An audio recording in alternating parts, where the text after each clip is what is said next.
അസ്സലാമു അലൈക്കും വറഹ്മത്തുള്ളാഹി വബറകാതുഹു. അൽഹംദുലില്ലാഹി വസ്സലാത്തു വസ്സലാമു അലാ റസൂലില്ലാഹ് വഅലാ ആലിഹി വസഹ്ബിഹി അൽ ഫായിസീന ബില്ലാഹ് അമ്മാ ബഅദ്. സഹോദരങ്ങളെ, ഖുർആനിൻ്റെ അകമ്പൊരുളിൽ കഴിഞ്ഞ എപ്പിസോഡിൽ പറഞ്ഞിരുന്നത് സൂറത്ത് ബഖറയിലെ 62-ാമത്തെ ആയത്ത്, ഇന്നല്ലദീന ആമനു വല്ലദീന ഹാദു എന്ന് തുടങ്ങുന്ന ആയത്തുമായി ബന്ധപ്പെട്ട് അകമ്പൊരുളുകാരൻ പറഞ്ഞ സംഗതിയാണ്. അവിടെ ഇന്നല്ലദീന ആമനു വല്ലദീന ഹാദു വന്നസാറ വസ്സാബീൻ ഇത് പറഞ്ഞതിൻ്റെ ശേഷം മൻ ആമന എന്നൊരു പ്രയോഗമുണ്ട്. അകമ്പൊരുളുകാരൻ ഈമാനിന് പ്രാധാന്യം നൽകില്ല എന്നും അത് അവഗണിക്കുകയും അഗണ്യകോടിയിൽ തള്ളുകയും സൽക്കർമ്മങ്ങൾക്ക് പ്രാധാന്യം നൽകുകയും ചെയ്യുന്നു എന്നാണ് കഴിഞ്ഞ എപ്പിസോഡിൽ പറഞ്ഞിരുന്നത്. ഇവിടെ മൻ ആമന എന്നത് കൊണ്ട് ഉദ്ദേശിക്കുന്നത് എന്താണ് എന്നതാണ് ഇനി നമ്മൾ ചിന്തിക്കേണ്ടത്.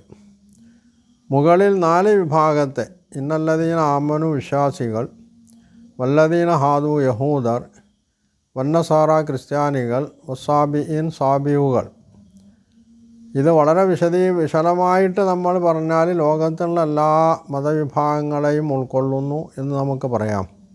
കാരണം സാബിഈൻ എന്നതിൽ യഹൂദ, ക്രൈസ്തവ, അതുപോലെ മുസ്ലിങ്ങൾ ഒഴിച്ചുള്ള എല്ലാ വിഭാഗങ്ങളെയും ഉൾപ്പെടുത്താവുന്ന വിധത്തിൽ തഫ്സീർ ഗ്രന്ഥങ്ങളിൽ അതിൻ്റെ വിശദീകരണം നൽകിയതിൽ നിന്ന് നമുക്ക് മനസ്സിലാക്കിയെടുക്കാൻ കഴിയും.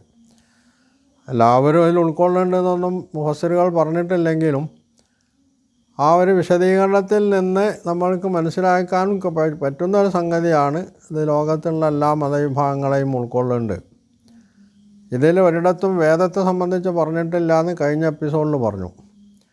ഇനി മൻ ആമന ബില്ലാഹി വൽ യൗമിൽ ആഖിർ എന്നത് കൊണ്ട് യഥാർത്ഥത്തിൽ എന്താണ് ഉദ്ദേശിച്ചത്? ഇവിടെ ഖുർആൻ ഇന്നല്ലദീന ആമനു വല്ലദീന ഹാദു വസ്സാബിഈന വന്നസാറ വസ്സാബിഈന ലഹും അജ്റുഹും ഇൻദ റബ്ബിഹിം വലാ ഖൗഫുൻ അലൈഹിം എന്ന് മാത്രമാണ് പറഞ്ഞിരുന്നതെങ്കിൽ ഇവിടെ അകമ്പൊരുളുകാരൻ്റെ വാദത്തിന് പ്രസക്തി ഉണ്ടാകുമായിരുന്നു. കാരണം ഈ ആളുകളൊക്കെ അവർക്കൊക്കെ അവരുടെ പ്രതിഫലമുണ്ട്, അവർക്ക് ഭയപ്പെടാനില്ല, അവർ ദുഃഖിക്കേണ്ടി വരും ചെയ്യില്ല എന്നായിരിക്കും അപ്പോൾ അർത്ഥം. പക്ഷെ അത് പറയുന്നതിന് പകരം അതിനിടയ്ക്ക് മൻ ആമന ബില്ലാഹി വൽ യൗമിൽ ആഖിർ വഅമില സാലിഹൻ എന്ന് പറഞ്ഞിട്ടുണ്ട്. അപ്പോൾ ഈ മൻ അമില എന്ന് പറഞ്ഞതിൻ്റെ യഥാർത്ഥ ഉദ്ദേശം എന്താവും?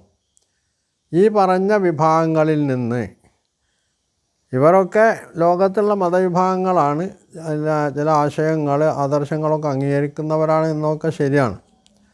പക്ഷേ ഇവരിൽ തന്നെ ആമനു എന്ന് പറഞ്ഞ വിഭാഗത്തിൽ തന്നെ ശരിയായ വിശ്വാസം ഉൾക്കൊണ്ടവരുണ്ട്. എന്നാൽ ഞങ്ങൾ വിശ്വാസികളാണ് എന്ന് പറഞ്ഞുകൊണ്ട് അതിന് നേർവിരുദ്ധമായിട്ട് പ്രവർത്തിക്കുന്ന ആളുകളുണ്ട്.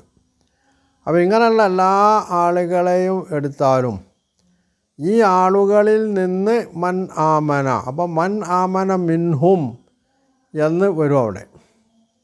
അപ്പോഴേ ആ പറഞ്ഞതിന് അർത്ഥം ഉണ്ടാവുള്ളൂ. അല്ലെങ്കിൽ പിന്നെ അർത്ഥരഹിതമായിട്ടുള്ള പ്രയോഗമായിട്ടാണ് മാറുക.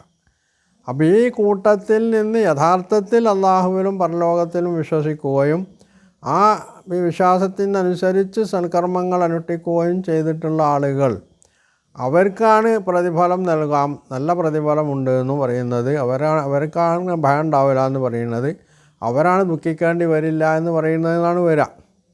അങ്ങനെ വരുമ്പോൾ ഈ ഈമാൻ ബില്ലാഹി വൽ യൗമിൽ ആഖിർ എന്നതുകൊണ്ട് യഥാർത്ഥത്തിൽ എന്താണ് ഉദ്ദേശം എന്നപ്പോൾ പരിശോധിക്കേണ്ടി വരും.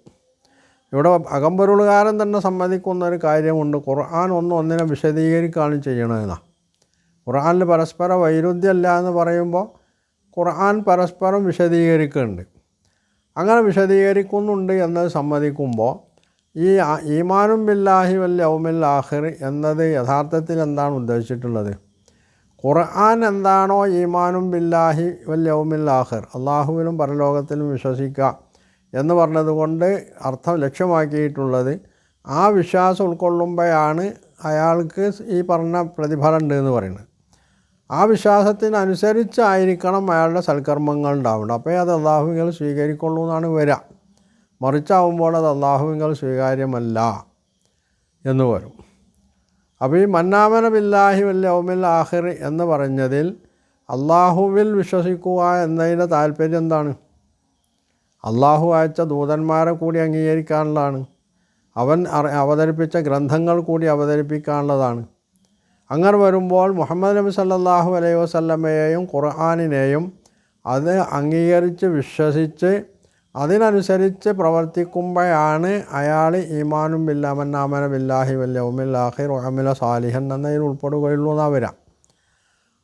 അപ്പോൾ അതിൽ നിന്ന് മാറി നിൽക്കുന്ന ഈ പറഞ്ഞ വിഭാഗങ്ങൾ മുഅ്മിനുകളാണെന്ന് പറയുന്നവരും ജൂതന്മാരാണെന്ന് പറയുന്നവരും ക്രിസ്ത്യാനികളും സാബികളും ഇവർക്കൊന്നും യഥാർത്ഥത്തിൽ രക്ഷപ്പെടാനാവില്ല എന്നാണ് അനുക്തസിദ്ധമായിട്ട്, അതായത് പറയാതെ ഇതിൽ നിന്ന് മനസ്സിലാക്കിയെടുക്കാവുന്ന കാര്യം എന്നാണ്. എന്നല്ലാതെ അകമ്പൊരുളുകാരൻ പറയുന്നത് പോലെ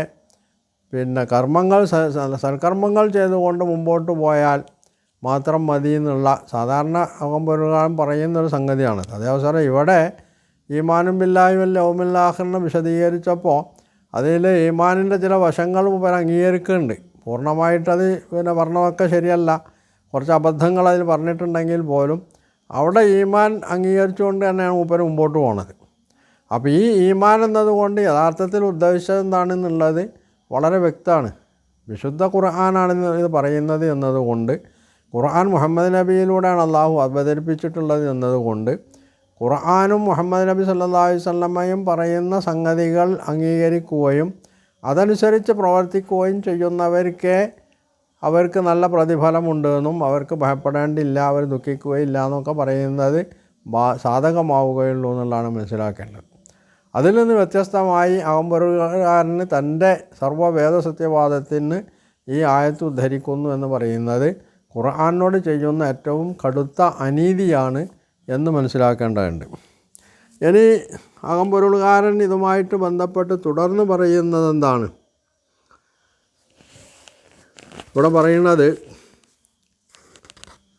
വിശ്വാസത്തിന് അറിവിൻ്റെ തലമുണ്ട്, വിവരം മാത്രമാണത്. ഇൽമുൽ യഖീൻ എന്നാണ് അതിന് അറബിയിൽ പറയുക എന്നാണ്. വിശ്വാസത്തിന് അറിവിൻ്റെ ഒരു തലമുണ്ട്, വിവരം ഇൻഫർമേഷൻ എന്ന് ബ്രാക്കറ്റ് കൊടുത്തിട്ടുണ്ട്, മാത്രമാണത്. അപ്പോൾ വിശ്വാസം എന്നത് അറിവാണ് എന്നാണല്ലോ അദ്ദേഹം പറയുന്നത്. യഥാർത്ഥത്തിൽ വിശ്വാസമാണോ അറിവ് എന്ന് പറയുന്നത്? ഖുർആൻ ദൈവികമാണ് എന്ന് അംഗീകരിക്കുന്ന ആളുകൾ തന്നെ അത് പറയുന്ന ആളുകൾ തന്നെ അത് അംഗീകരിക്കുന്നില്ല, ജീവിതത്തിൽ അംഗീകരിക്കാൻ അവർ കൂട്ടാക്കുന്നില്ല. അവർക്ക് വിവരമില്ലാത്തതുകൊണ്ടല്ല. അപ്പോൾ ഇൻഫർമേഷൻ അവരുടെ കയ്യിലുണ്ട്, പക്ഷേ അത് സത്യമായി അംഗീകരിക്കുക എന്നുള്ളത് അവർ ചെയ്യുന്നില്ല. ഇതൊരെന്തോ ഒരു അസാധാരണ ഗ്രന്ഥമാണെന്നൊക്കെ അവർ അംഗീകരിക്കും. അപ്പോൾ പറഞ്ഞിട്ടുള്ളത് അബദ്ധമാണ് എന്ന് നമുക്ക് മനസ്സിലാക്കാൻ വലിയ പ്രയാസമൊന്നുമില്ല. ഇൽമുൽ യഖീൻ എന്നാണ് അതിന് അറബിയിൽ പറയാനാ. ഇൽമുൽ യഖീൻ എന്ന് പറയുന്നത് ഈ ഒരു വിശ്വാസം അറിവിനല്ല. ഇൽമുൽ യഖീൻ എന്ന് പറയുന്നത് യാതൊരു സംശയത്തിനും ഇടമില്ലാത്ത വിധം 100% സത്യമാണ് എന്ന്, അതും അള്ളാഹുവിൽ നിന്ന് ലഭിച്ചിട്ടുള്ളത് എന്നുള്ളവർക്ക് അംഗീകരിക്കുമ്പോൾ അങ്ങനെയുള്ള അറിവിനാണ് ഇൽമുൽ യഖീൻ എന്ന് പറയുന്നത്. അല്ലാതെ കേവലമായിട്ടുള്ള അറിവിനല്ല ഇൽമുൽ യഖീൻ എന്ന് പറയാം. അപ്പോൾ അവിടെ തന്നെ ഈ ഗ്രന്ഥകാരന് അബദ്ധം പറഞ്ഞിട്ടുണ്ട് എന്നുള്ളതാണ്. മറ്റൊന്ന്, അവിടെ നിന്ന് അനുഭവത്തിൻ്റെ തലത്തിലെത്തണം. ഫീലിംഗ്, എക്സ്പീരിയൻസ് എന്നൊക്കെയാണ് അതിൽ ഇംഗ്ലീഷിൽ കൊടുത്തിട്ടുള്ളത്. ഈ ഫീലിങ്ങും എക്സ്പീരിയൻസും ആണോ അനുഭവത്തിൻ്റെ തലം എന്ന് പറയുന്നത് എന്നുള്ളത് വേറെ ചിന്തിക്കേണ്ടതാണ്. അതായത് ഈമാനുമായിട്ട് ബന്ധപ്പെടുമ്പോൾ ഉള്ള സംഗതിയാണ് പറയുന്നത്. അപ്പോൾ ഈ അവിടെ നിന്ന് അനുഭവത്തിൻ്റെ തലത്തിലെത്തണം. ഹക്കുൽ യഖീൻ എന്ന് അറബിയിൽ ഈ അവസ്ഥക്ക് പറയുന്ന, ഹക്കുൽ യഖീൻ എന്ന് പറയുന്നത് ഈ ഫീലിങ്ങിനാണോ? യഥാർത്ഥത്തിൽ അങ്ങനെ ഒരു ഫീലിംഗ് ആണോ ഈ ഹക്കുൽ യഖീൻ എന്ന് പറയുന്നത്? അത് വേറെ പരിശോധിക്കേണ്ടതാണ്. ആ അവസ്ഥയിൽ ദൈവം സാക്ഷാൽ ഉണ്മയും, ഇവിടെയാണ് ഞാൻ അബദ്ധം പതിയിരിക്കുന്നത്. ഹക്കുല്ലക്കയിലെത്തുന്ന ആൾ, ഇത് യഥാർത്ഥത്തിൽ പിന്നെ സൂഫികളിൽ തന്നെ ബാത്തിനികൾ, ഖുർആനിന് ഹക്കും ഖുർആനിന് ലാഹിറും ബാത്തിനും ഉണ്ട്, ഉള്ളും പുറവുമുണ്ട് എന്ന് പറയുന്ന ബാത്തിനികളുടെ വിശ്വാസവുമായിട്ട് ബന്ധപ്പെട്ട ഒരു സംഗതിയാണിത്. അത് തന്നെയാണ് നമ്മളുടെ ഇന്ത്യയിലെ ഇന്ത്യൻ സന്യാസ ജീവിതവുമായിട്ട് ബന്ധപ്പെടുമ്പോൾ മനസ്സിലാക്കിയെടുക്കാവുന്ന ഒരു സംഗതി. അവിടെയാണ് വഹദത്തുൽ വുജൂദ്, അദ്വൈതം എന്ന് പറയുന്ന സിദ്ധാന്തം വരുന്നത്. ആ അദ്വൈതത്തിലേക്കാണ് ഇവിടെ ഗ്രന്ഥകാരൻ വായനക്കാരനെ കൊണ്ടുപോകുന്നത്. അതാണ് അദ്ദേഹം പറയുന്നത്, ആ അവസ്ഥയിൽ ദൈവം സാക്ഷാൽ ഉണ്മയും സത്യവും സൗന്ദര്യവും പൂർണ്ണതയുമാണെന്ന് ബോധ്യപ്പെടും. ദൈവമില്ലാത്തതൊക്കെയും അയഥാർത്ഥമാണെന്നും അപൂർണമാണെന്നും ഉണ്മയല്ലെന്നും തിരിച്ചറിയും. ദൈവമല്ലാത്തത് അപൂർണ്ണമാണെന്നുള്ളത് ശരിയാണ്, പക്ഷെ ദൈവമല്ലാത്തത് അയഥാർത്ഥമാണ്, അതുപോലെ തന്നെ ഉണ്മയല്ല എന്ന് തിരിച്ചറിയുന്ന ഇത് ഇസ്ലാമിക വിരുദ്ധ, ഇത് അദ്വൈതവുമായിട്ട് ബന്ധപ്പെട്ട സംഗതിയാണ്. യഥാർത്ഥത്തിൽ ഗ്രന്ഥകാരൻ, അകമ്പൊരുളുകാരൻ ഖുർആൻ അവതരിക്കണത്തിൻ്റെ കാലത്തും അതിൻ്റെ മുമ്പുമൊക്കെ ഉണ്ടായിരുന്ന ജാഹിലി വിശ്വാസത്തിലേക്കും ധാരണകളിലേക്കുമാണ് മാനവികത എന്ന് പറഞ്ഞുകൊണ്ട് വായനക്കാരെ കൊണ്ടുപോകുന്നതിനുള്ളതാണ് വസ്തുത. ഇവിടെ ഹൈന്ദവതയുടെ അദ്വൈത സിദ്ധാന്തത്തെ ഖുർആനിൻ്റെ പേരിൽ ഒളിച്ചു കടത്താണ് യഥാർത്ഥത്തിൽ ഇവിടെ അകമ്പൊരുളുകാരൻ ചെയ്യുന്നത്. അപ്പോൾ ഇത് ഒരു സാധാരണ വായനക്കാരന് പെട്ടെന്ന് മനസ്സിലാവണമെന്നില്ല. ഈ അകമ്പൊരുളിൻ്റെ പൊരുളെന്താണെന്ന് മനസ്സിലാവുന്ന ആളുകൾക്ക് യഥാർത്ഥത്തിൽ ഈ പറഞ്ഞതിൻ്റെ പൊരുൾ തിരിയുള്ളൂ. അപ്പോൾ ഇവിടെ അകമ്പൊരുളുകാരൻ വായനക്കാരന് കൊണ്ടുപോകുന്നത് ഇസ്ലാമിൽ നിന്ന് അടർത്തിയെടുത്ത് ഹൈന്ദവതയിലെ അദ്വൈതത്തിലേക്ക് കൊണ്ടുപോകുന്നു എന്നുള്ളതാണ്. ദൈവിക ഗുണങ്ങളുടെ പ്രകാശനങ്ങളാണ് ദൃശ്യപ്രപഞ്ചമായി മിന്നിത്തിളങ്ങിക്കൊണ്ടിരിക്കുന്നതെന്ന തിരിച്ചറിവുണ്ടാവും. ഇതുമായി പെട്ടതാണ്. അതായത് ദൈവം സത്യം, ജഗൽ മിഥ്യ എന്നൊരു സംഗതിയുണ്ട്. ദൈവമാണ് സത്യം, ജഗത്ത് മിഥ്യയാണ്.